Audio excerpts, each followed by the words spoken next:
క్షిపణిపై శాంతి సందేశం ఇజ్రాయెల్కు పంపిన ఇరాన్ ఇజ్రాయెల్పై తాజాగా చేపట్టిన క్షిపణి దాడుల్లో ఇరాన్ టెల్ అవీవ్లోని కీలక ప్రాంతాలను లక్ష్యంగా చేసుకుంది.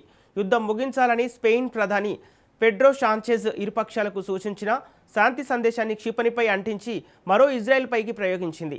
ఇరాన్పై దాడి సమర్థనీయం కాదని, అది అవమాననీయ చర్య అని ఇటీవల స్పెయిన్ ప్రధాని పెడ్రో సాంచెజ్ పేర్కొన్న కొద్ది రోజులకే ఇరాన్ ఈ చర్యలు తీసుకుంది.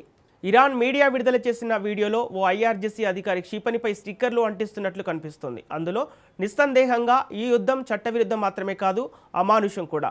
ధన్యవాదాలు ప్రధానమంత్రి గారు అని రాసి ఉంది. అనంతరం మిస్సైల్ను ఇజ్రాయెల్పై ప్రయోగించిన దృశ్యాలు కనిపిస్తున్నాయి. ఇరాన్ ఈ విధంగా సందేశాలను పంపడం ఇదే మొదటిసారి కాదు. యుద్ధం ప్రారంభమైన మొదట్లోనూ ఇదే విధంగా ఐఆర్జీసీ క్షిపణులపై యుద్ధ సందేశాలు అంటించి ప్రయోగించింది. ఇటీవల మీడియా సమావేశంలో స్పెయిన్ ప్రధాని పెడ్రో షాంచెజ్ ఇరాన్పై దాడులను ఆపాలని అమెరికా ఇజ్రాయెల్కు సూచించారు. ఇరాన్ ప్రజలకు ప్రజాస్వామ్యం, స్వేచ్ఛ, మౌలిక హక్కులు దక్కాలని తాము కోరుకుంటున్నామని, ఆ దేశంపై సైనిక చర్యకు తాము వైమానిక స్థావరాలను ఉపయోగించుకునేందుకు ఎంతమాత్రం అంగీకరించేది లేదని స్పష్టం చేశారు.